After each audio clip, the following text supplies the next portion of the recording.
धर्मनिरपेक्ष शब्द का प्रयोग बंद होना चाहिए। सेकुलर का औपचारिक अनुवाद है तो पंथ निरपेक्ष है, पंथ निरपेक्ष इस शब्द का ही प्रयोग किया जाना चाहिए। संसद सत्र की हंगामेदार शुरुआत, धर्मनिरपेक्षता और असहनशीलता पर हंगामा।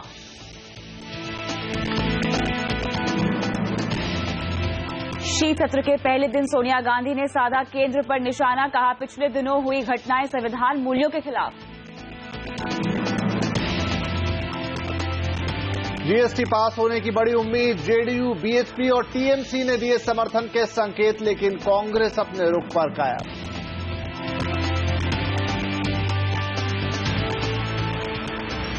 1 अप्रैल 2016 से बिहार में शराब की बिक्री पर रोक, सीएम नीतीश कुमार का ऐलान, शराब कंपनियों के शेयर फिसले।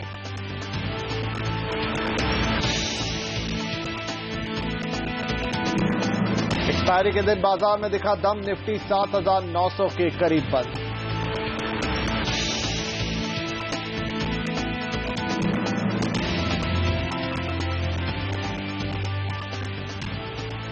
नमस्कार, स्वागत है आप सभी का स्टॉक्स ऑन डिमांड में। मैं हूं कविता थपलियाल। नमस्कार, आपके साथ मैं हूं विपिन भट्ट। अगले 1 घंटे में हम बात करेंगे शेयरों से जुड़े आपके सवालों पर और हमारे एक्सपर्ट देंगे आपको सबसे सटीक राय। आज आपके सवालों के जवाब देने के लिए हमारे साथ 2 खास मेहमान हैं, मानसजायसवाल.com के मानस जायसवाल और ट्रेडस्विफ्ट ब्रोकिंग के संदीप जैन। आप दोनों का ही बहुत स्वागत है। चलिए अब आगे बढ़े, इससे पहले आज के बाजार पर एक नजर डाल लेते हैं। तो आज बाजार ने एक्सपायरी के दिन एक मजबूती दिखाई और यहां बाजार में हमने देखा कि जोश नजर आया। अच्छे ग्लोबल संकेतों और जीएसटी पर बनती रजामंदी ने बाजार को आज खुश किया। सेंसेक्स और निफ्टी और मिड कैप पर अगर हम यहां नजर डालें तो आज एक ठीक ठाक बढ़त पर बंद होने में कामयाब रहे, 7,900 के करीब बंद होने में कामयाब रहा आज सेंसेक्स। उसके अलावा आज जिन शेयरों में हमें कुछ दम नजर आया उसमें हीरो मोटो, टाटा मोटर्स, महिंद्रा एंड महिंद्रा, डॉक्टर रेड्डीज जैसे शेयर सबसे ऊपर रहे, बाजार को मजबूती दी। इधर जिन शेयरों ने बाजार पर थोड़ा दबाव बनाया उनमें डॉक्टर रेड्डीज जैसे शेयर भी शामिल रहे। लूजर्स की बात करें, आज सबसे ज्यादा नुकसान, उससे पहले लेकिन निफ्टी के शेयर देख लेते हैं जहां पर थोड़ी बढ़त देखने को मिली। वहीं ल्यूपिन, टीसीएस जैसे शेयरों में आज हमने देखा कि एक दबाव बनता हुआ नजर आया।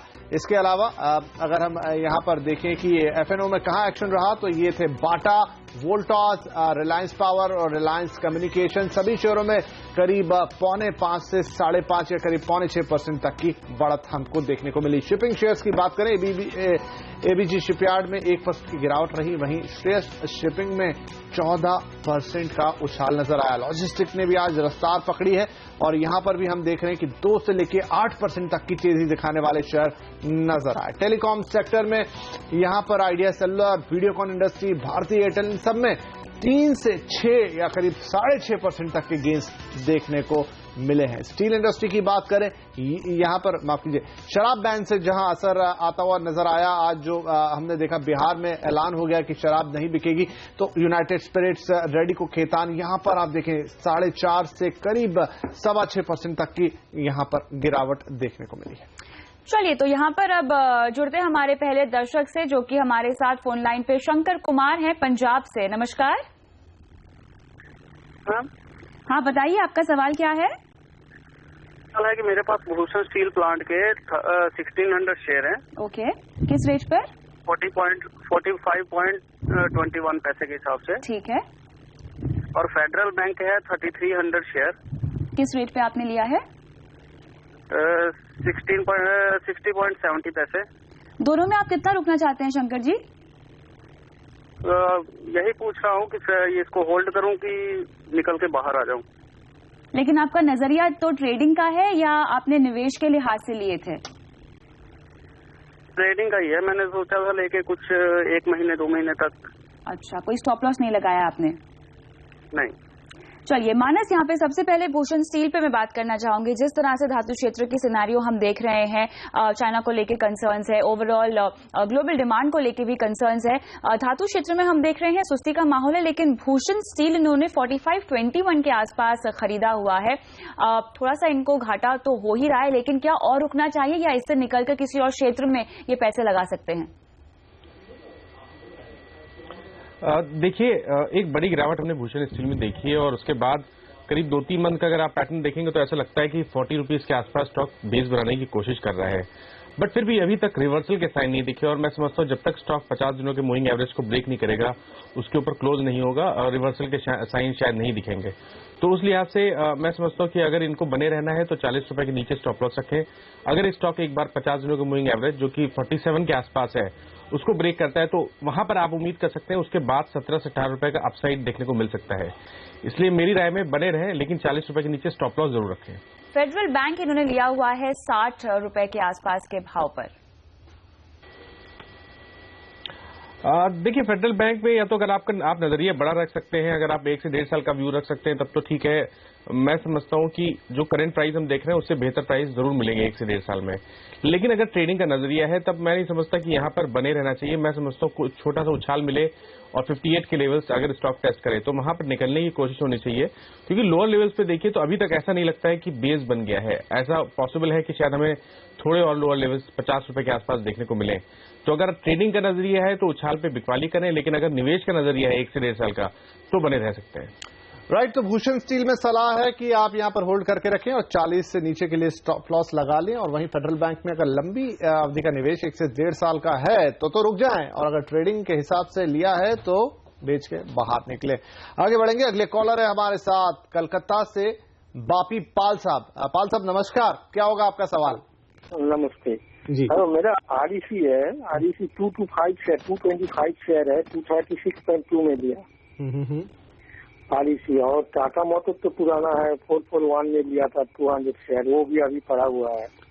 टाटा मोटर्स 441 में, तो आरईसी और टाटा मोटर्स भले पुराना है लेकिन आपको दोनों में बापी साहब नुकसान हो रहा है। चलिए संदीप से बात करेंगे। तो संदीप, आरईसी है, नुकसान इसमें भी है, और टाटा मोटर्स है इनके पास जिस भाव पर है वहां पर भी नुकसान है, क्या करना चाहिए इन दोनों शेयर्स में?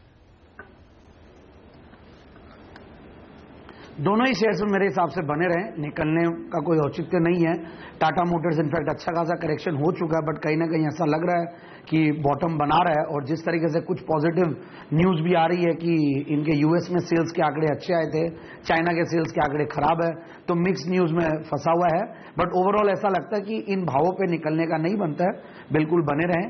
और दूसरा आरईसी है, आरईसी भी जिस पी वैल्यूएशंस पे है, जो प्राइस टू बुक मल्टीपल्स है, और या फिर जो डिविडेंड यील्ड है, इन सबको देख के लगता है कि यहाँ पे भी करेक्शन काफी हो चुका है, डाउनसाइड रिस्क बहुत ज्यादा लगती नहीं है। और जो सरकार के जो नए मेजर्स है पावर सेक्टर को लेकर, और अभी रिसेंटली जो सरकार ने काफी इनिशिएटिव्स इस सेगमेंट को लिए लिए हैं, तो लॉन्ग टर्म में इस पर्टिकुलर कंपनी को बहुत फायदा होगा इन इनिशिएटिव्स का। तो मेरे हिसाब से बने रहें बिल्कुल, और मेरे हिसाब से थोड़ा एवरेज भी कर सकते हैं आरईसी में, जहां पे भी है थोड़ा बहुत 5-7% और करेक्ट करे तो बने रहिए। आपको ये सलाह दी जा रही है आरईसी में। जयपुर से अब विनोद शर्मा फोन लाइन पर है। नमस्कार विनोद जी, कैसे हैं आप? मैं बिल्कुल अच्छा हूँ, आप बताइए। बहुत बढ़िया, बताइए क्या सवाल है आपका? मेरा 307 के अंदर मैंने एसबीआई के शेयर्स खरीदे थे। ठीक है। 100 शेयर्स खरीदे थे अप्रोक्सीमेट मार्च अप्रैल के अंदर। ओके। तो मुझे उसका क्या करना चाहिए अब? कितना रुकना चाहते हैं? घाटा तो आपको हो ही रहा है, लेकिन क्या लंबी अवधि का नजरिया है? हाँ बिल्कुल, लंबी अवधि का नजरिया है। ठीक है। संदीप, एसबीआई लिया हुआ है इन्होंने 307 के भाव पे, काफी ऊंचे लेवल्स पे हालांकि पोजीशन बना रखी, लेकिन एसबीआई जैसा काउंटर अपने पोर्टफोलियो में तो लॉन्ग टर्म होराइजन के लिए रखा ही जा सकता है।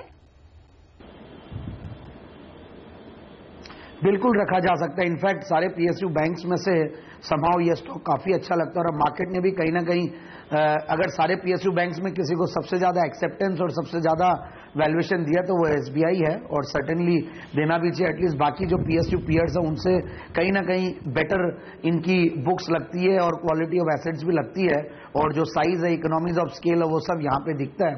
तो मेरे हिसाब से इसमें बने रहें, और सरकार ने काफी इनिशिएटिव्स लिए, जैसे कि इंद्रधनुष जैसा एक बड़ा इनिशिएटिव पैकेज आया था, तो उसमें इन बैंकों को बहुत फायदा होने वाला है। कैपिटलाइजेशन के ऊपर सरकार ने फोकस दिया है, तो बिल्कुल एसबीआई में बने रहे। डाउनसाइड रिस्क बहुत ज्यादा लगती नहीं है, 243-45 के लगभग है, और नीचे करीब 220 से 25 में बहुत अच्छा सपोर्ट लेता है। तो मेरे हिसाब से बिल्कुल बने रहे, और नीचे अगर आए तो वहां एवरेज भी करने की सोच सकते हैं। तो विनोद साहब, एसबीआई में निश्चित होकर अपने निवेश को बनाए रखिए। संदीप तो ये भी सलाह दे रहे हैं कि नीचे आता है तो थोड़ी एवरेजिंग भी यहां पर की जा सकती है। सभी फंडामेंटल काफी अच्छे हैं और आगे चलकर उम्मीद है कि अच्छा परफॉर्मेंस देखने को मिलेगा, तो एसबीआई में बने रहें, कोई दिक्कत नहीं है यहाँ पर। अगले कॉलर अब हमारे साथ फरीदाबाद से आशीष साहब है फोन लाइन पर। आशीष, गुड इवनिंग, क्या होगा आपका सवाल? गुड इवनिंग सर, आशीष बोल रहा हूँ। हाँ जी, क्या इस प्राइस में खरीदना रहेगा सही? जहां तक मैं आपको सुन पाया कि आप स्पाइस जेट में निवेश करना चाहते हैं और पूछ रहे हैं कि क्या ये सही वक्त है उसे लेने का, राइट?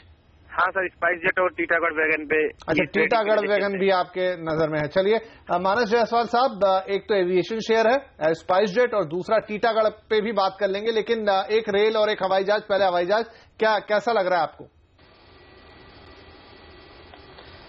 देखिए, जहां तक बात स्पाइस जेट की है, एक बहुत ही बढ़िया रैली हमने 24 रुपए से देखी है और अब ये डिसीजन लेना कि यहां पर फ्रेश लॉन्ग पोजीशन बनाई जाए थोड़ा सा डिफिकल्ट लगता है। मैं समझता हूं कि एक करेक्शन का इंतजार कर लें। अगर स्टॉक 60 रुपए से 55 रुपए की रेंज में आता है तो वहां पर निवेश करें और उस केस में अपने स्टॉप लॉसेस 45 रुपीज के नीचे लगाएं। तो मैं समझता हूं कि शायद इनको करीब 2 से 3 मंथ पे बढ़िया रिटर्न मिल सकते हैं। यहां पर मैं नहीं समझता कि खरीदारी करनी चाहिए। दूसरा स्टॉक इन्होंने टीटागढ़ वैगन बताया था। देखिए, टीटागढ़ वैगन में एक बहुत ही क्लियर ब्रेकआउट देखने को मिला है पिछले दिनों और मैं समझता हूं कि चाहे आपके पास हो, चाहे आपको फ्रेश बाय करना हो, ये बहुत ही बढ़िया बेट हो सकता है शॉर्ट टर्म के नजरिए से। मैं उम्मीद करता हूं कि जिस तरह के पैटर्न्स हैं, पॉसिबल है स्टॉक 160-165 के लेवल्स जल्दी ही दिखाए। तो मेरी राय में तो यहां बिल्कुल खरीदारी करें और अपना स्टॉप लॉस 114 रुपए के नीचे रखें। चलिए, स्ट्रिक्ट स्टॉप लॉस के साथ आपको स्टॉक में बने रहने की सलाह दी जा रही है फिलहाल। ललिता जी हमारे साथ फोन लाइन पर हैं आंध्र प्रदेश से। नमस्कार, आपको मेरी आवाज आ रही है? ललिता जी? श्रीराम जी हमारे साथ अगले दर्शक फोन लाइन पर है। नमस्कार। मैंने नोट लेने को चाहता हूँ। अच्छा, आपने अभी तक नहीं लिया है? अभी तक अभी परसों लिया था, वो सेल कर दिया, अभी लेना चाहता हूँ। अच्छा, तो आप जाना अभी क्या रेट में लेना है? आपका ट्रेडिंग का नजरिया है या आपने निवेश करने के मकसद से लेना है? ट्रेडिंग का नजरिया, 1 महीने के लिए। चलिए, 1 महीने के लिए नोसिल में ये पैसे लगाना चाहते हैं। मानस, क्या राय होगी? बिल्कुल लिया जा सकता है। देखिए, जिस तरह के पैटर्न बन रहे हैं, अगर आप देखिए तो शायद 2 मंथ पहले ही स्टॉक ने करेक्शन दिखाया था और 200 दिनों के मूविंग एवरेज पे सपोर्ट लिया था और उसके बाद लगातार हाई टॉप हायर बॉटम बन रहे हैं।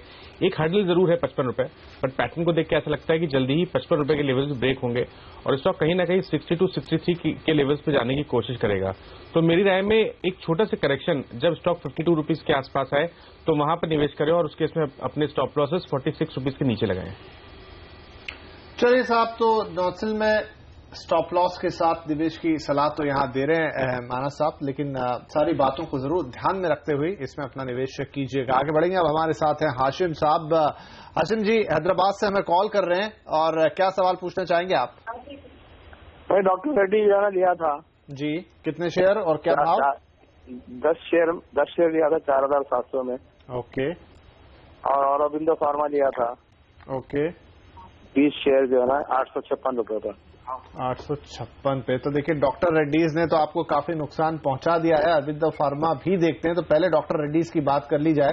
बहुत ऊपर जाके आपने खरीद लिए, तो अब यहाँ पर संदीप, दोनों ही फार्मा सेक्टर के शेयर हैं और इनको भारी घाटा, भारी नुकसान दे रहे हैं। क्या करना चाहिए इनको? कुछ यहाँ से इनका घाटा पूरा होगा या घाटा काट के निकलना ही बेहतर होगा?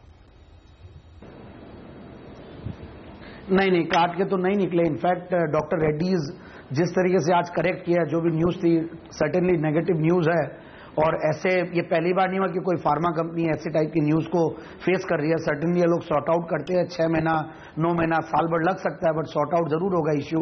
सन फार्मा पे भी आया ये गाज और फिर इस तरीके से पहले पास्ट में वोखार्ट पे भी हुआ है, रेनबैक्सी पे भी हुआ है। तो ये सारी प्रॉब्लम्स है, इप्का पे है। तो फार्मा सेक्टर में ये प्रॉब्लम है ही है। बाकी सारी चीजें बहुत अच्छी है, जिस तरीके की ग्रोथ रेट है, जिस तरीके की गवर्नेंस है, जो रिटर्न ऑन कैपिटल एम्प्लॉयड है, वो सारी चीजें अच्छी है और अभी वैल्यूएशंस भी बहुत सस्ते हो गए हैं अच्छा खासा करेक्शन देने के बाद। तो मेरे हिसाब से अगर ये 2800-3000 के रेंज में मिलता है जो कि हो सकता है कि नियर फ्यूचर में आ जाए, क्योंकि नेगेटिव न्यूज से घिरा हुआ है, तो वहां पे मेरे हिसाब से ये सपोर्ट ले लेगा और थोड़ी हिम्मत करके वहां पे एवरेज भी कर सकते हैं। मैं आज एवरेजिंग की राय दे रहा हूं क्योंकि काफी स्टॉक्स काफी करेक्ट किए हुए हैं, तो ऐसा लगता है कि मार्केट अगर थोड़ा भी बाउंस बैक करता है, जो कि थोड़ी बहुत मजबूती दिखा रहा है मार्केट, तो इन सब शेयरों में थोड़ी चाल आ सकती है। तो उसको इनकैश करने के लिए अपने ऊपर लिए हुए शेयर्स को नीचे के लेवल्स पे अगर मौका मिलता है एवरेज करने का, तो वो राय मैं दे रहा हूं। तो मेरे हिसाब से एवरेज करें। औरोबिंदो फार्मा एक फैंटास्टिक स्टॉक है, जबरदस्त ग्रोथ दिखा रहा है कई सालों से, कई क्वार्टर से, और अभी भी 38 से 40% की ग्रोथ रेट से इसकी सेल्स ग्रो कर रही है। प्रॉफिट ऑलमोस्ट डबल हो गया 3 साल में, और मेरे हिसाब से सेल्स की ग्रोथ भी बहुत अच्छी थी लास्ट ईयर की। इन सबको देखते हुए लगता है, और वैल्यूएशंस भी सस्ते हैं, तो बिल्कुल बने रहें औरोबिंदो में, और मेरे हिसाब से इनको लॉसेस नहीं होगा इस स्टॉक में। आने वाले साल में करीब 25 से 30% का रिटर्न सर्टेनली मिल जाएगा इनको। चलिए, तो फिलहाल डॉक्टर रेड्डीज में आपको उछाल पे निकलने की सलाह दी जा रही है, एवरेज आउट करने की सलाह दी जा रही है, लेकिन अगर इसी क्षेत्र में आप किसी और स्टॉक में जाना चाहते हैं तो औरोबिंदो फार्मा संदीप जैन की पसंद है। अहमदाबाद से निमेश मोदी है फोन लाइन पे। निमेश जी नमस्कार। Good evening. गुड इवनिंग, बताइए। हेलो, मेरा सवाल डैन नेटवर्क पे, डैन नेटवर्क और ऑन मोबाइल ग्लोबल पे है, इसमें निवेश करना चाहता हूँ 1.5-2 साल से।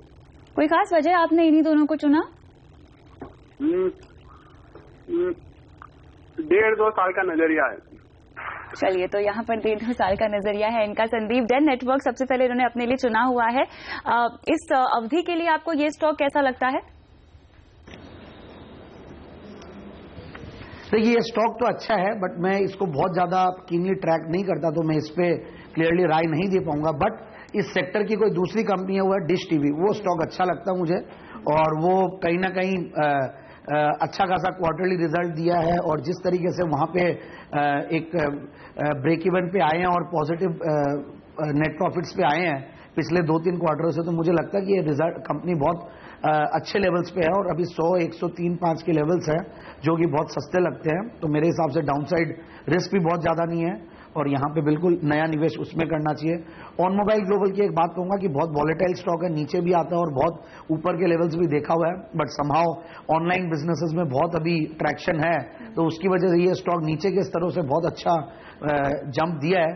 तो बट मेरी राय यही रहेगी कि इस स्टॉक में भी अननेसेसरली निवेश नहीं करें, क्योंकि नया निवेश करना ही है तो ऑप्शंस बहुत सारे हैं, जो कि शो के दौरान अपन बता सकते हैं, और अगर आप पूछोगे तो मैं वो भी बता सकता हूं। बिल्कुल, बताइए दीजिए संदीप कि अगर ये थोड़ा रिस्की स्टॉक है तो फिर वो क्या बेहतर स्टॉक हो सकते हैं जहां वो निवेश करें?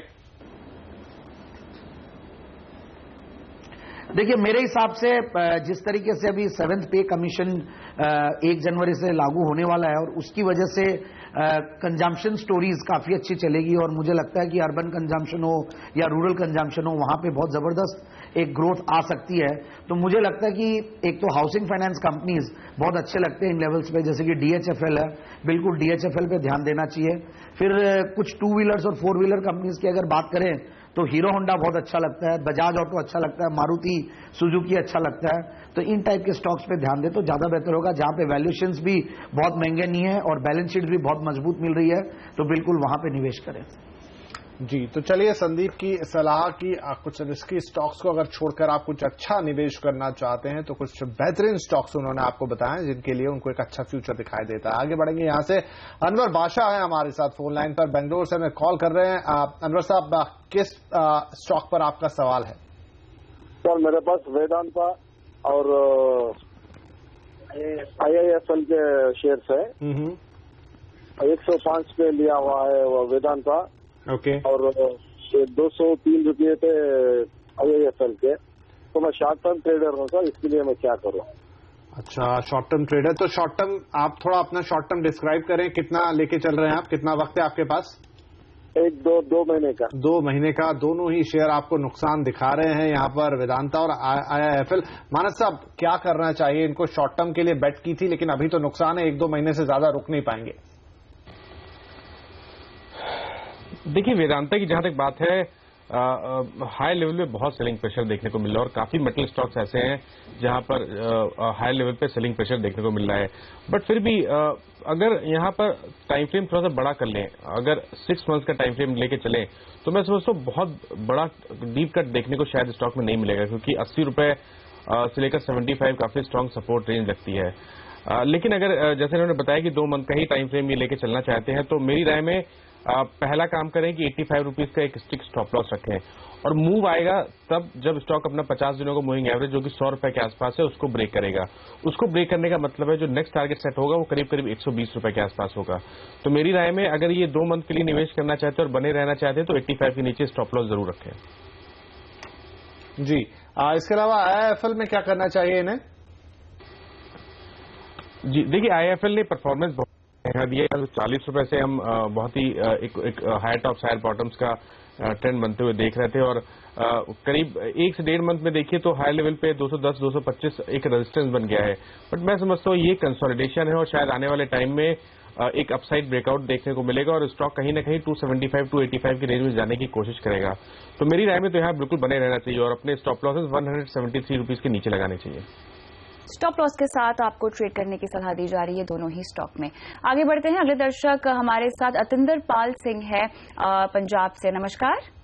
नमस्कार, बताइए किस स्टॉक में आपने पैसे लगाए हैं? मैम मैंने HCL में फ्यूचर में काम करता हूँ, मतलब मैंने HCL 6,000 करोड़ लिया था 75। फ्यूचर में लिया है आपने? मैंने लिया है 79 पे लिया है, समझ लीजिए आप। 79 के आसपास ही लिया है। हाँ जी। ठीक है, तो यहाँ पर मानस आपसे ही मैं सलाह चाहूंगी। मेरे ख्याल से उन्होंने शायद फ्यूचर में कह रहे हैं पोजीशन बना के रखी है। देखिए, अगर हम ओवरऑल चार्ट्स की बात करें रियलिटी क्षेत्र में तो चार्ट्स तो बेहतर नहीं लगते, और जिस तरह लोअर टॉप्स लोअर बॉटम बन रहे हो तो शायद ऐसा लगता है कि आने वाले टाइम में भी यही ट्रेंड देखने को मिलेगा। लेकिन जब हम शॉर्ट टर्म की बात करते हैं तो ऐसा लगता है कि पिछले 2-3 दिनों में जो रैली हमें देखने को मिली है, चाहे वो DLF हो या SDL हो या IB रियल एस्टेट हो, एक बाउंस बैक की उम्मीद की जा सकती है जहां पर स्टॉक 78-79 रुपीज के लेवल्स को टच कर सकता है। तो मेरी राय में यहां पर एक बाउंस बैक के लिए प्ले करें और या तो बने रहे अगर इनके पास ऑलरेडी है, और अपना स्टॉप लॉस 65 रुपीज के नीचे रखें।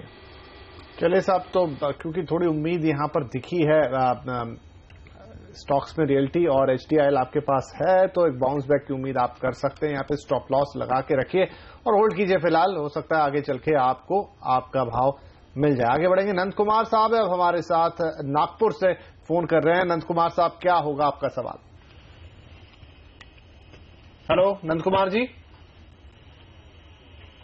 लगता है नंद कुमार साहब से हमारा संपर्क टूट गया है। हमारे पास अगले कॉलर भी आ गए हैं, राजेंद्र सिंह साहब मुरादाबाद से कॉल कर रहे हैं। राजेंद्र जी, क्या पूछेंगे? जी मेरा नमस्कार सर। नमस्कार। KEC पर सवाल है मेरा। मैंने 135, 40, 42, 45 में 500 शेयर इकट्ठे किए हैं। ओके। मैं इसका ये 6 से 1 साल तक का मेरा वो है, क्या उम्मीद करूं, कहां तक पहुंच सकता है? KEC इंटरनेशनल अलग अलग भाव पे आपने खरीदे और इस समय आप 16 रुपए प्रति शेयर के फायदे पर चल रहे हैं। 500 शेयर इकट्ठे कीजिए, कर लिए। 1 साल का नजरिया लेते हैं। चलिए संदीप जैन साहब से। संदीप जैन साहब, इन्होंने मेहनत करके KEC इंटरनेशनल खरीदा, अभी तक तो ठीक जा रहे हैं, लेकिन 1 साल का नजरिया पूछ रहे हैं। क्या 1 साल में भी इनको फायदा होता दिख रहा है, या ये सबसे बेहतरीन इस समय इनके पास मौका है कि ये मुनाफा काटें? नहीं, थोड़ा तो देखिए प्रॉफिट बुकिंग करनी चाहिए जिस तरीके से। इनफैक्ट मुझे ध्यान है कि मैंने आपके चैनल पे जैकपॉट शेयर में इसको 55-60 रुपए के लेवल्स पे रेकमेंड किया था, और इनफैक्ट अच्छी कंपनी है, जबरदस्त इनका प्लांट, इनफैक्ट जयपुर में भी एक प्लांट है, तो ओवरऑल ट्रैक कर रहा था मैं तो। बट मुझे ऐसा लगता है कि इन्होंने प्रॉफिट किया है और 140 का लगभग इनका एवरेज है और 156 के लगभग भाव है, तो थोड़ा बहुत प्रॉफिट बुकिंग करें, क्योंकि यहां से मुझे डाउनसाइड ज्यादा दिखता है। रिस्क रिवॉर्ड रेशियो कहीं ना कहीं बहुत ज्यादा अच्छा नहीं दिख रहा है। तो अगर उछाल आता है मार्केट में, क्योंकि एक बाउंस बैक आया और थोड़ा बहुत ट्रैक्शन दिख रहा है, तो हो सकता है कि 170 तक के लेवल से ये स्टॉक देख ले आने वाले दिनों में। तो मेरे हिसाब से 170 का लेवल आए तो इनको थोड़ा प्रॉफिट बुकिंग करना चाहिए, क्योंकि वैल्यूएशंस के लिहाज से अगर देखें तो कोई बहुत ज्यादा सस्ती नहीं है कंपनी। 29 के P मल्टीपल पे चल रही है और ग्रोथ वगैरह कोई बहुत ज्यादा अच्छी नहीं है। डेट इक्विटी भी बहुत अट्रैक्टिव नहीं है, इनफैक्ट हायर साइड पे ये डेट्स। तो मुझे लगता है कि इन सबको देखते हुए थोड़ा कॉशियस चलें और थोड़ा प्रॉफिट बुकिंग कर लेंगे ऊपर के लेवल्स पे तो ज्यादा बेहतर होगा। ये सलाह दी जा रही है आपको अपने दोनों ही स्टॉक में। लेकिन अगले दर्शक हमारे साथ वेस्ट बंगाल से राकेश अग्रवाल है। नमस्कार। हाँ नमस्कार मैडम। बताइए किस स्टॉक में आपने पैसे लगाए हैं? मैंने रिलायंस कम्युनिकेशन लिए हैं। अच्छा, किस रेट पर? आपका 80 रुपीज। 80 के भाव पे आपने लिया है? हाँ। ओके, और कोई स्टॉक? एक साल हो गया लगभग। 1 साल हो गया है। और कितना समय देंगे आप इस स्टॉक को? और 2 साल करीबन। और 2 साल देना चाहते हैं, ठीक है। और कोई स्टॉक? हाँ, गति है। किस रेट पे लिया है? गति भी 240 रुपए पे लिया था। 220 रुपए, 220 पे आपने लिया था। गति में आपको ज्यादा घाटा हो रहा है, तो इसमें भी आप 2 साल देना चाहते हैं? और हाँ देना चाहते हैं। ठीक है। संदीप, लंबी अवधि का नजरिया है 2 साल का। सबसे पहले लॉजिस्टिक काउंटर गति के बारे में आपको क्या कहना है? 220 की इनकी खरीद है और 2 साल देना चाहते हैं। फिलहाल इन्हें घाटा तो हो ही रहा है, क्या निकल जाना चाहिए या 2 साल का नजरिया काफी है, इन्हें मुनाफा भी हो सकता है? नहीं, मेरे हिसाब से बने रहे। अच्छा खासा करेक्शन दे चुका है ये स्टॉक और इन लेवल्स पे मैं निकलने की राय नहीं दूंगा। और लॉजिस्टिक्स में जैसा कि ऑनलाइन बिजनेसेस में ग्रोथ आ रही है और ओवरऑल जो इकोनॉमी में ग्रोथ आएगी और जीएसटी अगर लागू होता है तो सर्टेनली लॉजिस्टिक्स कंपनीज को बहुत बड़ा फायदा होगा। तो मुझे ऐसा लगता है कि स्टॉक में बने रहें। लीडर है अपने सेगमेंट का और काफी नामचीने इन्वेस्टर्स भी इसमें इन्वेस्टेड रहे हैं पास्ट में भी और अभी भी हैं। तो मेरे हिसाब से ये स्टॉक में कहीं ना कहीं ये कॉन्फिडेंस तो आता है कि बिल्कुल लंबा निवेश बनता है। तो गति में तो ये बिल्कुल बने रह सकते हैं। और दूसरा स्टॉक क्या था? रिलायंस कम्युनिकेशन 80 पर। आरकॉम में भी बिल्कुल बने रहे। मेरे हिसाब से आरकॉम में एक अच्छी चीज ये थी कि अच्छा खासा मूव भी दिया था 82, 50, 83 तक जाके फिर वापस से ये नीचे 62-63 के लेवल्स भी देखा है रिसेंटली। और फिर कुछ पॉजिटिव न्यूज कंपनी की आ रही है। और ओवरऑल एडीएजी ग्रुप को देखें तो कहीं ना कहीं ये तो इस ग्रुप ने रियलाइज किया है कि डेट्स को कम करना पड़ेगा और अपनी सारी ही ग्रुप कंपनीज में डेट्स को कम करने के लिए ये लोग काफी कार्यरत हो रखे हैं। तो मुझे ऐसा लगता है कि ये सारी चीजें आरकॉम हो या आरकैप हो या रिलायंस इंफ्रा हो, सब में दिख रही है और सारों के भाव एक साथ अब मूव कर रहे हैं। तो मुझे लगता है कि आरकॉम में भी जो इनका भारतीय इंफ्राटेल से जो बातचीत चल रही है तो वो एक बहुत ही पॉजिटिव न्यूज है। और जिस तरीके से आज आइडिया और वीडियोकॉन का एक ट्रेड हुआ है बेसिकली, तो ये सारी चीजें आरकॉम के लिए भी पॉजिटिव रही है। तो मुझे लगता है कि और आरकॉम में डाउनसाइड रिस्क बहुत ज्यादा लगती नहीं है और जो चार्ट्स बने हुए हैं और फंडामेंटल्स जो इंप्रूव हो रहे हैं तो मेरे हिसाब से बिल्कुल बने रहें। और नीचे आए करीब 65 से 70 का रेंज आता है तो बिल्कुल वहां पे ले भी सकते हैं। मुझे ऊपर काफी अच्छी उम्मीद लगती है कि ये 3 फिगर तक भी पहुंच जाए तो बड़ी बात नहीं होगी। और 2 साल का इनका नजरिया है तो सर्टेनली कुछ ना कुछ बेनिफिट इस कंपनी को और मिलेगा। तो राकेश अग्रवाल साहब, बहुत अच्छी खबर है आपके लिए संदीप जी की तरफ से कि दोनों ही शेयर जो आपको फिलहाल दे रहे हैं घाटा, रिलायंस कम्युनिकेशन और गति, और आप 2 साल का नजरिया रखते हैं। दोनों में ही उम्मीदें काफी बेहतर है, आने वाला समय काफी अच्छा है। तो दोनों को होल्ड करके रखिए, पकड़ के रखिए। आने वाले वक्त में आपको बेहतरीन रिटर्न देने की क्षमता शेयर रखते हैं। आगे बढ़ेंगे। दिलीप कुमार दवे हैं हमारे साथ फोन लाइन पर। दवे साहब नमस्कार, क्या पूछेंगे? नमस्कार साहब जी। नमस्कार, नमस्कार। सवाल बताएं। मेरे पास 450 सन फार्मा के शेयर हैं। ओके। 450 सन फार्मा के 900 के लेवल पे है। ओके। क्या उसको होल्ड करूं? ओके। और दूसरा एक स्टॉक हम देख रहे हैं, डॉक्टर रेड्डीज भी रखा हुआ है आपके पास। डॉक्टर रेड्डी में ट्रेड किया था 3,330 में। अभी काफी नीचे आ गया है तो क्या करूं? जी बिल्कुल, हमने थोड़ी देर पहले भी फार्मास्यूटिकल सेक्टर की बात की है। दिक्कतें हैं, तकलीफें हैं, लेकिन सब कुछ खराब है ऐसा नहीं। तो सन फार्मा और डॉक्टर रेड्डीज, मानस साहब, दोनों शेयर्स में इन्हें घाटा हो रहा है, अच्छा खासा ही हो रहा है। क्या करना चाहिए आगे? इन्हें होल्ड करके रखें या फिर निकलें? देखिए, पहले सन फार्मा की बात करेंगे। सन फार्मा ने कुछ टाइम पहले ही 800 रुपए के जब लेवल्स ब्रेक किए थे, वो एक कंफर्मेशन था हेड एंड शोल्डर पैटर्न का वीकली चार्ट पे। और उस पैटर्न को देख के मैं समझता हूं कि अभी शायद लोअर लेवल्स अभी और देखने को मिलेंगे। स्टॉक कहीं ना कहीं 675 के लेवल्स को टेस्ट कर सकता है। तो मेरी राय में तो कोई उछाल मिले और स्टॉक 770 के आसपास के लेवल्स को टेस्ट करने की कोशिश करे तो वहां पर सन फार्मा से निकलने की ही सलाह रहेगी। और जहां तक बात डॉक्टर रेड्डी की, देखिए पैटर्न चेंज हुआ है, एक रिवर्सल दिखा है। हायर टॉप्स हायर बॉटम बन रहे थे, काफी समय से बन रहे थे, बट कंफर्मेशन आया है लोअर टॉप्स लोअर बॉटम्स का। तो इस बात को ध्यान में रखना चाहिए कि जिस तरह के चार्ट्स के डेवलपमेंट है, शायद आने वाला टाइम बेहतर नहीं रहेगा डॉक्टर रेड्डी के लिए। मैं समझता हूं कि कम से कम 2800 रुपए तक के लेवल्स देखने को डॉक्टर रेड्डी में मिल सकते हैं। तो उछाल मिले, जहां स्टॉक 3300-3400 के लेवल्स टच करे तो वहां पर निकलने की सलाह रहेगी। ये सलाह आपको दी जा रही है इस फार्मा स्टॉक में। लेकिन अब नागपुर से हमारे साथ नंद कुमार है फोन लाइन पे। नमस्कार मैडम, बताइए क्या सवाल है आपका? मैडम, 1-1.5 महीने में स्पाइसजेट बहुत रैली कर चुका है। अभी इसमें एंट्री करने का राइट टाइम है या अभी रुकना चाहिए? कोई खास वजह? आपने पूरे एविएशन पैक में सिर्फ इसी को चुना? देख रहा था, मैं इसको वॉच कर रहा था, शेयर कुछ ज्यादा भाग रहा है। इंटरग्लोब एविएशन में आपकी दिलचस्पी नहीं है? आपने आईपीओ में पैसे नहीं लगाए? नहीं जी। चलिए, तो यहाँ पे स्पाइसजेट में अगर आप पैसे लगाने का मन बना रहे हैं, जैसे कि लंबी अवधि के लिए जी, 1.5 से 2 साल। 1.5 से 2 साल का नजरिया है संदीप। पूरी एविएशन पैक में इन्होंने स्पाइसजेट को चुना है। एंट्री के लिए कौन सा लेवल सही होगा? देखिए, वैसे तो मैं एक राय देना चाहूंगा कि एविएशन सेक्टर हो या कोई भी कमोडिटी रिलेटेड सेक्टर हो, तो वहां पे लॉन्ग टर्म इन्वेस्टमेंट नहीं बनता है। वहां पे कहीं ना कहीं ट्रेडिंग के नजरिए के साथ ही काम करें तो ज्यादा बेहतर होता है। टेक्निकल लेवल्स बहुत इंपॉर्टेंट होते हैं। और जैसे कि स्पाइसजेट की अगर बात करें तो देखिए, 12 रुपए में झुनझुनवाला जी ने एंट्री ली थी, तब कोई भी इन्वेस्टर हाथ नहीं लगा रहा था और ऐसा लग रहा था कि ये कंपनी किंगफिशर की तरह नहीं रह जाए। वैसे ही फिर उसी टाइम पे कुछ पॉजिटिव न्यूज आने लगी और एक साथ ही बहुत बड़ा जंप दिया और 24 रुपए के ऊपर ये स्टॉक टेक्निकली बहुत स्ट्रांग हो गया था। फंडामेंटल्स तो सर्टेनली ठीक हो ही रहे थे क्रूड ऑयल की वजह से और जो भी कॉर्पोरेट एक्शन था, प्रोमोटर्स का कॉन्फिडेंस था। तो अब बट इतना बढ़ जाएगा ये उम्मीद मुझे भी नहीं थी। मुझे ऐसा लग रहा था कि 40 से 45 रुपए का रेंज है जहां पे अटक जाना चाहिए। बट अगेन, जिस तरीके से इंटरग्लोब एविएशन यानी कि इंडिगो, इसको जो आईपीओ में रिस्पांस मिला, तो ओवरऑल एविएशन सेक्टर बहुत ज्यादा लाइमलाइट में आ गया और उसकी वजह से ये सारे स्टॉक चले हैं। बट ओवरऑल मुझे ऐसा लगता है कि जेट एयरवेज अभी भी अगर करेक्शन होता, आज चूंकि अच्छा खासा मूव दे चुका, नीचे आए तो उस स्टॉक पे ध्यान दिया जा सकता है, क्योंकि इंडिगो बहुत ज्यादा चल चुका है और नया आईपीओ आया है तो उसका एक अट्रैक्शन था।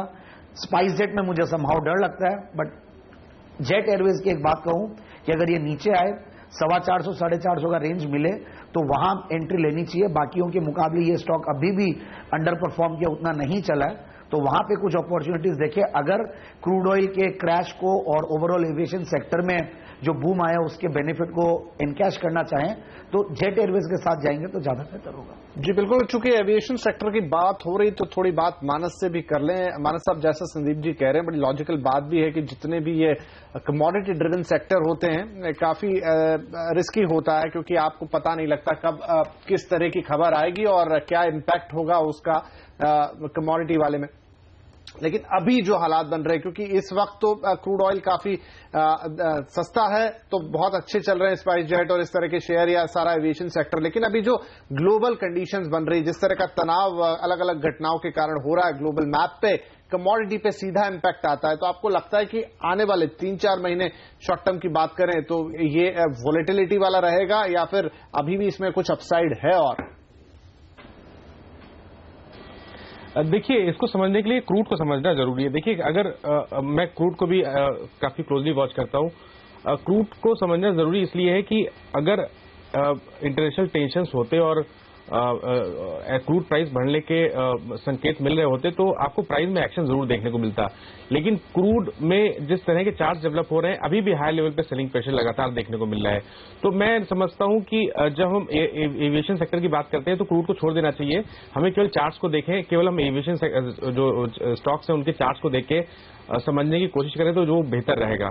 और बहुत समय बाद ऐसा हुआ है कि एविएशन सेक्टर में काफी स्टॉक्स, स्पेशली जो 2 स्टॉक की हम लोग बात करते रहते हैं, ये चार्ट पे बहुत अच्छे लग रहे हैं।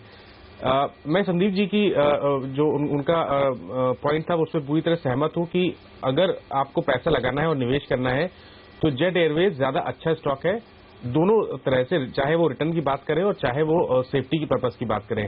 ऐसा लगता है कि जेट एयरवेज में अभी रैली स्टार्ट नहीं हुई है जिस तरह की रैली हमने दूसरे स्टॉक्स में देखी है।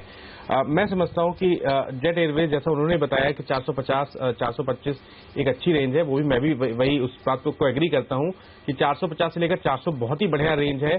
और शायद अभी इसमें रैली स्टार्ट नहीं हुई है, शायद आने वाले टाइम में हमें बहुत बेहतर रिटर्न्स जेट एयरवेज मिल सकते हैं।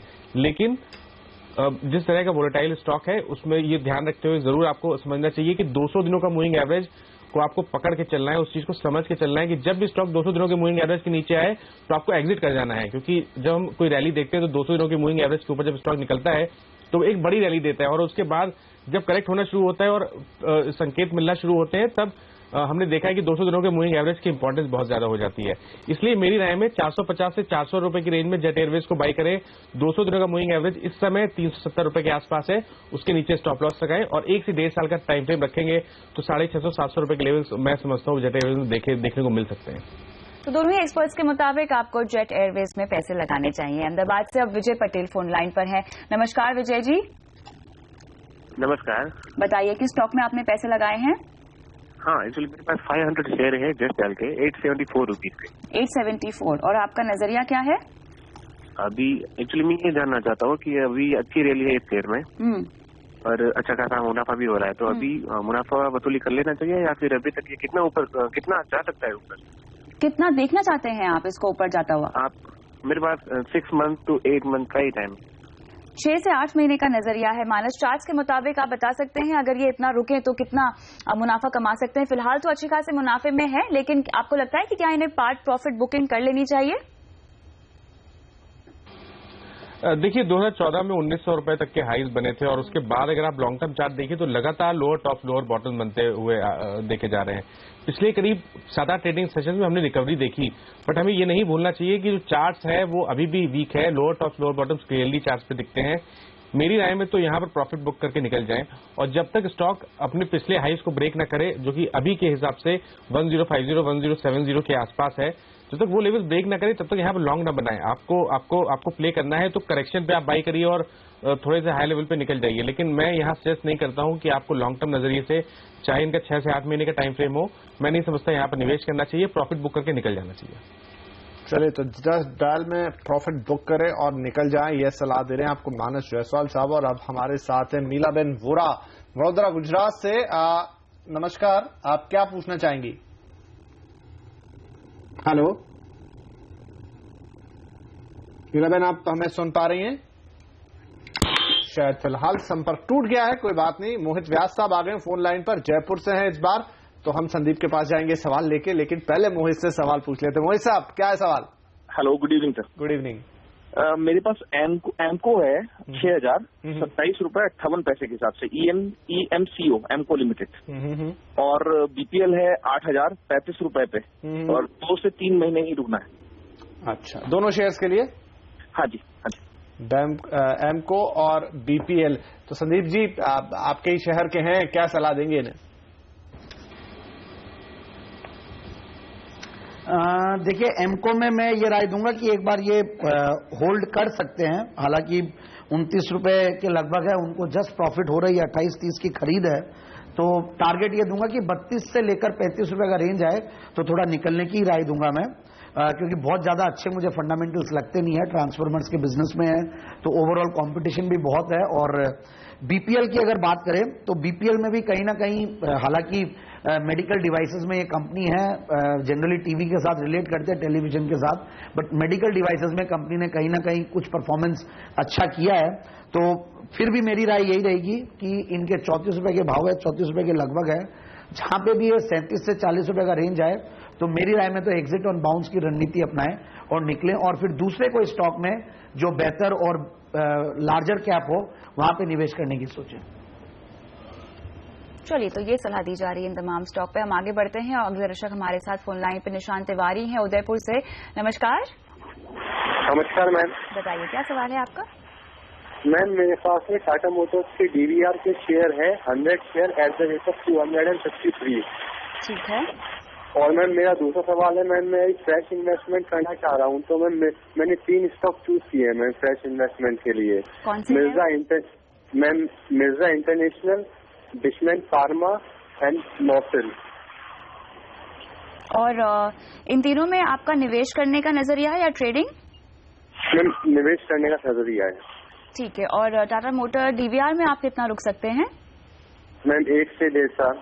1 से 1.5 साल का नजरिया संदीप, टाटा मोटर डीवीआर में है, इनका 263 की बाइंग प्राइस है, 299 के आसपास हम देख रहे हैं स्टॉक ट्रेड कर रहा है, फिलहाल तो ये मुनाफे में है। इतना नजरिया अगर ये देना चाहें तो ये स्टॉक आपको कैसा लगता है? मेरे ख्याल से जिस तरह से कंसर्न्स निकल के आ रहे हैं, लेकिन टाटा मोटर्स डीवीआर की चार्ट अगर हम देखें फिलहाल तो काफी सीमित दायरे में रही है।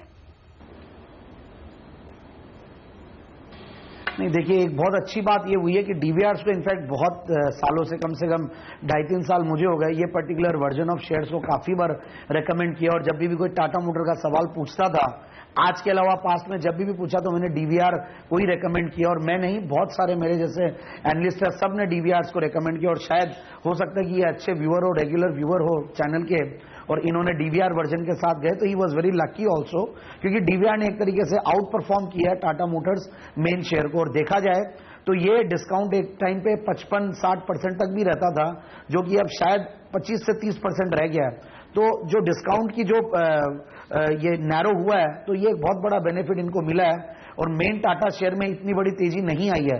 तो अब मैं ये राय दूंगा कि जब एक बार इतना बड़ा एक मूव यहाँ आ चुका है, तो अगर इनको टाटा मोटर्स में ही रहना है तो यहाँ टाटा मोटर्स में हो सकता है थोड़ा प्रॉफिट बुकिंग कर ले और टाटा मोटर्स मेन शेयर में आ जाए, क्योंकि हो सकता है कि वहां मूव आए। Overall Tata Motors as a company मुझे संभावना बहुत ज्यादा डाउनसाइड यहाँ पे दिखती नहीं है, तो टाटा मोटर्स डीवीआर में थोड़ा प्रॉफिट बुकिंग करें और switch to Tata Motors main share, जो कि अंडर परफॉर्म किया टाटा मोटर्स डीवीआर के मुकाबले। और दूसरा नोसिल है, तो मेरे हिसाब से नोसिल केमिकल सेक्टर में ओवरऑल बहुत ट्रैक्शन रहा है, काफी स्टॉक्स बहुत जबरदस्त चले और बहुत हायर वैल्यूएशंस पे खड़े हैं, उस हिसाब से नोसिल मुझे सस्ता लगता है, तो नोसिल में एक बार नया निवेश किया जा सकता है। और जिन लेवल्स पे है तो यहां से बहुत ज्यादा उछाल तो मुझे नहीं लगता कि आएगा, क्योंकि वैल्यूएशंस के हिसाब से ठीक ठाक ही है, बट स्टिल नोसिल को एक्सप्लोर किया जा सकता है और करीब 70 रुपए के टारगेट के लिए। चलिए, नोसिल में देखी जा सकती है उम्मीद, 70 रुपए के टारगेट के हिसाब से निवेश कर सकते हैं, और टाटा मोटर डीवीआर में आप मुनाफा वसूली कर सकते हैं, और टाटा मोटर्स अगर आप खरीदना चाहें तो काफी वैल्यूएशन यहां पर अट्रैक्टिव लग रहे हैं संदीप को, आप वहां पर भी निवेश कर सकते हैं। आगे बढ़ेंगे, जीएन गुप्ता साहब है हमारे साथ, कानपुर से फोन कर रहे हैं हमें। गुप्ता जी नमस्कार, क्या पूछेंगे आप? नमस्कार सर, नमस्कार जी, बताएं। हाँ, good evening sir. Good evening sir. हाँ सर, मेरे पास ये 3M इंडिया के शेयर हैं और गोदरेज कंज्यूमर के ओके 20 शेयर। हाँ, 3M इंडिया का सर मैंने अलॉटमेंट का, मेरे पास 25 साल पुराना शेयर है सर। हाँ, और गोदरेज कंज्यूमर का भी अलॉटेड शेयर है, 100 शेयर गोदरेज कंज्यूमर के। तो सर क्या करना है इसमें? चलिए, तो गोदरेज कंज्यूमर पे यहाँ पर पहले बात कर लेते हैं। तो यहाँ संदीप, गोदरेज कंज्यूमर में इनको बहुत जबरदस्त मुनाफा हो रहा है, तो ये मुनाफा यहाँ से बहुत आगे जाएगा, तो बने रहें या फिर इस मुनाफे को काटें? मेरे हिसाब से तो देखिए प्रॉफिट बुकिंग करें। अब चूंकि इन्होंने अलॉटमेंट के शेयर्स अभी तक होल्ड किए हैं, तो ये कहीं ना कहीं ये तो क्लियर है कि बहुत ज्यादा एक्टिव इन्वेस्टर नहीं है, बट मैं ये नहीं कर रहा कि एक्टिव नहीं होना मतलब खराब है। पैसिव इन्वेस्टर होना भी बहुत बड़ी एडवांटेज रहती है। अगर क्वालिटी स्टॉक है और आप पैसिव इन्वेस्टर हो तो वो परफॉर्म करते रहते हैं, और एक्टिव स्टॉक्स में और एक्टिव इन्वेस्टर ज्यादा ट्रेडिंग करते हुए दिखते हैं मार्केट में। तो मेरे हिसाब से गोदरेज कंज्यूमर्स में 1261 रुपए के लगभग भाव है, तो 1350-1400 का एक रेंज है जहां पे मेरे हिसाब से अच्छा रेजिस्टेंस मिलेगा, और वैल्यूएशंस के लिहाज से देखें तो कोई बहुत ज्यादा सस्ता नहीं है। बट मैं अगर सिमिलर ही कंपनी है गोदरेज इंडस्ट्रीज, वो मुझे संभाव काफी अट्रैक्टिव लगती है, बट हालांकि वहां पे भी अभी रिसेंट मूव आया हुआ है, तो थोड़ा नीचे आए तो वहां पे एंट्री ले 360 से लेकर 340 का रेंज आए, अभी 390 के लगभग भाव है, तो वो ज्यादा अच्छा लगता है, उसका पोर्टफोलियो बेटर लगता है। एफएमसीजी भी है, रियल्टी भी है, और ओवरऑल कंपनी फ्लैगशिप कंपनी है पूरे ग्रुप की, तो संभाव गोदरेज कंज्यूमर की जगह पे गोदरेज इंडस्ट्रीज देख लें। और 3M इंडिया की अगर बात करें तो वहां पे भी जो वैल्यूएशंस है कंपनी के करीब 90 के पी मल्टीपल पे चल रही है, तो मुझे लगता है कि वहां पे भी प्रॉफिट बुकिंग करें। चूंकि अलॉटमेंट के हैं तो इनको लॉन्ग टर्म कैपिटल गेन भी मिलेगा, तो बिल्कुल उसको लें। और कुछ जो सस्ते वैल्यूएशंस वाले स्टॉक है, क्योंकि मार्केट में करेक्शन आ चुका है, भले ही मार्केट का जो लेवल है निफ्टी भले ही हायर लेवल्स पे दिखे, बट कई स्टॉक्स ऐसे भी है जो 2008 के लेवल्स पे भी चल रहे हैं, जैसे कि रिलायंस है। रिलायंस ने बहुत बड़ा मूव दिया नहीं, बट वहां पे ऐसा लगता है कि आने वाले कुछ सालों में, महीनों में, क्वार्टर्स में डेफिनेटली एक अच्छा मूव और देखने को मिलेगा। तो मुझे लगता है कि अपने पैसे को वहां स्विच करेंगे तो हो सकता है कि ज्यादा बेहतर रिटर्न्स मिले, और भी SBI है, ICICI बैंक है, वहां पे स्विच करेंगे तो ज्यादा बेहतर होगा। तो बेहतर सलाह आपको दी जा रही है, बेहतर ऑप्शन अपने पोर्टफोलियो में शामिल करें, ये सलाह आपके लिए। दिल्ली से अब नरेश कुमार फोन लाइन पर है। नमस्कार रमेश जी। नमस्कार नरेश जी, माफ कीजिएगा, बताइए क्या सवाल है आपका? मेरे पास रिलायंस इंडस्ट्रीज के 200 शेयर हैं और एनबीसीसी के हैं 60 शेयर। बताइए किस रेट पे आपने दोनों स्टॉक खरीदे हैं?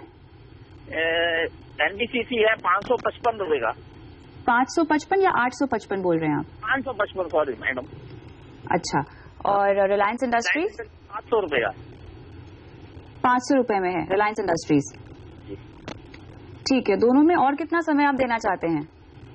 मैं समय 2 साल तक दे सकता हूँ। 2 साल और देना चाहते हैं। मुनाफे में है आप? मुनाफा घर नहीं ले जाना चाहते? नहीं, घर नहीं ले जाना चाहता, मैं इसको डबल करना चाहता हूँ। डबल करना चाहते हैं मुनाफा। संदीप, क्या दोनों ही स्टॉक में इनका मुनाफा डबल होता हुआ आप देख रहे हैं 2 साल का अगर नजरिया हो तो? डबल का पता नहीं, बट एक चीज मैं कह दूं, एनबीसीसी की अगर बात करें तो 120 रुपए 25 रुपए से रेकमेंड करते आ रहे हैं एनालिस्ट, और मैंने भी किया हुआ इस लेवल पे, फिर 300 रुपए के लेवल पे भी रेकमेंड किया हुआ। तो अगर इनको ये बताऊं कि 120 के लेवल से चला है और 1.5-2 साल में यहां तक पहुंच गया 1000 रुपए तक, तो थोड़ा ये भी डरेंगे। और ऊपर का लेवल अगर बताऊं तो 1250 का 1214 का इस कंपनी ने हाई बनाया है, और करेक्शन दे सकता है, ऐसा नहीं है कि नहीं दे, but overall company quality company है। और कुछ बिजनेसेस ऐसे जो एकदम मोनोपोलिस्टिक है, जो कि बहुत बड़ा एडवांटेज होता है, ऐसे बिजनेसेस जनरली मिलते नहीं है। बट मेरी राय में यह है कि इनको डबल करने की उम्मीद नहीं रखनी चाहिए। जहां पे भी 1150-1200 का रेंज आए वहां पे निकलने की कोशिश करें, और जो सस्ते स्टॉक्स है जो कि लोअर लेवल्स पे है, सस्ते पी मल्टीपल पे है, वहां पे निवेश करने की कोशिश करें, क्योंकि अगर मार्केट में मूव आता है तो वहां पे मूव ज्यादा आएगा बनिस्बत की जो ऑलरेडी चले हुए हैं, क्योंकि ये स्टॉक चले बहुत है और जो मार्केट करेक्ट किया तो उनके साथ बहुत ज्यादा करेक्ट भी नहीं किया। तो इसीलिए मेरे हिसाब से ये अपॉर्चुनिटीज की वजह जो रिलायंस वाला जो इनका ऑप्शन है वो ज्यादा बेहतर लगता है। मुझे लगता है कि वहां पे थोड़ा हेवीली इन्वेस्टेड रहे, वेटेज थोड़ा बढ़ा दें, और नीचे आए तो और लेने की कोशिश करें, क्योंकि जो करेक्शन भी आया अच्छे रिजल्ट्स के बाद भी, तो कहीं ना कहीं 940 पे बहुत अच्छा सपोर्ट लिया है। तो मुझे लगता है कि वो लेवल्स बहुत अट्रैक्टिव, और अभी इनफैक्ट आज भी एक अच्छा परफॉर्मर रहा है, और 970-80 का लेवल्स है जो कि बहुत स्ट्रांग एक लेवल लगता है कि जहां से ज्यादा नीचे नहीं जाएगा। तो मुझे लगता है कि ये रेंज जो है रिलायंस में, यहां से अपसाइड ज्यादा दिखती है और डाउनसाइड रिस्क कम दिखती है, तो बिल्कुल निवेश करें तो रिलायंस में करें। चलिए साहब, तो रिलायंस में बने रहें क्योंकि आपके पास ऑलरेडी शेयर्स है और नया निवेश भी इसमें करने की सलाह दे रहे हैं यहाँ पर संदीप जैन साहब। लेकिन साथ में आपको ये भी बता दें कि इस वक्त जो चैनल आप देख रहे हैं CNBC आवाज, उसका स्वामित्व नेटवर्क 18 जो कंपनी है, और वो रिलायंस इंडस्ट्रीज के हाथों में है, इसका प्रबंधन। आगे बढ़ेंगे, आमिर अली साहब है हमारे साथ हैदराबाद से। आमिर साहब, बहुत स्वागत है आपका स्टॉक ऑन डिमांड में, क्या पूछेंगे आप? हेलो, हाँ जी पूछिए। हाँ, मैंने लैंडको इंफ्रा के 3000 शेयर 15 रुपए के आसपास लिया था मैंने। ओके। और कहीं मेरा भाई लिया था, भाई ने लिया था, उन्हें यूएस से चले गए। तो अभी मुझे इसमें 7000 शेयर और ऐड करना है, तो ये रेट में अभी कर सकते क्या? बहुत बढ़िया सवाल आपका। 3000 ऑलरेडी आपके पास है, 7000 आप और इसमें ऐड करना चाहते हैं। मानस जायसवाल साहब, 3000 शेयर जो इनके पास है उसमें नुकसान पर ही है, लेकिन कुछ सोच समझ के कर रहे होंगे, तो 7000 और ऐड करना चाहते हैं, तो क्या इसी कंपनी के 7000 और ऐड करना यहाँ पर समझदारी होगी? क्या इतना अपसाइड है यहाँ? देखिए, जिस तरह की हिस्ट्री रही है स्टॉक की, मैं नहीं रिकमेंड करता स्टॉक में निवेश करने के लिए। देखिए, ये एक ऐसा स्टॉक है जिसने हमेशा अंडर परफॉर्म किया, काफी समय से अंडर परफॉर्म किया है। और आप ट्रेडिंग बेट ले रहे हो तो ठीक है, आपने एक स्टॉप लॉस लगाया और आप 2-3 रुपए के मूव के लिए खड़े हैं और आपने प्रॉफिट बुक कर लिया। लेकिन जब निवेश की बात होती है तो मैं नहीं समझता कि निवेश ऐसे स्टॉक में करना चाहिए जहां पर काफी समय से अंडर परफॉर्मेंस देखा जा रहा है। मैं समझता हूँ कि निवेश ऐसे स्टॉक में करें जहां पर थोड़ा आउट परफॉर्मेंस दिखना शुरू हुआ हो। मैं नहीं समझता लैंको एक ऐसा स्टॉक है जो आने वाले टाइम में बेहतर रिटर्न दे सकता है। मेरे हिसाब से अगर स्टॉक छोटा सा बाउंस बैक दे, 9 रुपए 9.5 रुपए के आसपास है, तो वहां पर निकलने की कोशिश होनी चाहिए। यहाँ पर निवेश की सलाह मैं नहीं देता। चलिए, तो यहाँ पर फिलहाल निकलने की ही सलाह आपको दी जा रही है। लेकिन हमारे साथ अब जयपुर से ही त्रिपन शर्मा फोन लाइन पर है। नमस्कार जी। नमस्कार जी, बताइए क्या सवाल है आपका? मेरा है ओरिएंट ग्रीन पावर, मैंने 13 रुपए 43 पैसे में ले गए। ओके, और 1000 शेयर है, ये लॉन्ग टर्म के लिए थे, तो अब इसमें लॉन्ग टर्म में रुका जाए या? और कोई स्टॉक आपके पास? Orient green power. इसके अलावा और कोई स्टॉक? एक अडानी इंटरप्राइजेज। किस रेट पे लिया है आपने वो? 100 रुपये 80 पैसे। और इसमें कितना रुकना चाहते हैं? ये भी 1 से 1.5 साल का व्यू है मेरा। इसमें भी 1 से 1.5 साल का नजरिया है। संदीप के पास ही चलते हैं, चूंकि आप भी जयपुर से। आज इनफैक्ट हमें काफी सारे सवाल विपिन राजस्थान से ही आते हुए दिखाई दे रहे हैं। तो संदीप बताएं, सबसे पहले ओरिएंट ग्रीन पावर पे क्या राय होगी आपकी?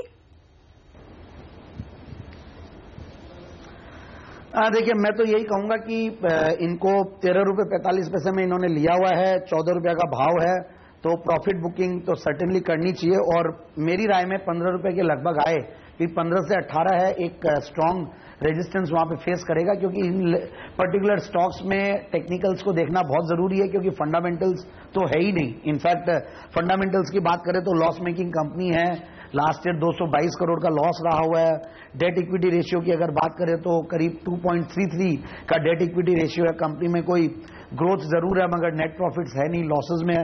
तो overall return on capital employed, return on equity, ये सब देखें तो कोई बहुत खराब है। और बस एक ही चीज अच्छी जो लगती है वो ये है कि प्रोमोटर की जो शेयर होल्डिंग है वो 75% की है। बट ओवरऑल मेरी राय में इस पर्टिकुलर स्टॉक से इनको उछाल में निकलना चाहिए, और अभी ये प्रॉफिट में है, तो मौका देखे कि अपने नो प्रॉफिट नो लॉस वाली एक लेवल जो है 13 रुपये 50 पैसा, उसको तो स्टॉप लॉस मान के चले ही चले, और 15 रुपये के लगभग आए तो निकल जाए। चलिए, 15 रुपए के लेवल्स आते हैं तो निकलने की सलाह दे रहे हैं। जी कविता बोलिए। अडानी एंटरप्राइजेस भी लिया हुआ है इन्होंने 100 के आसपास के भाव पर।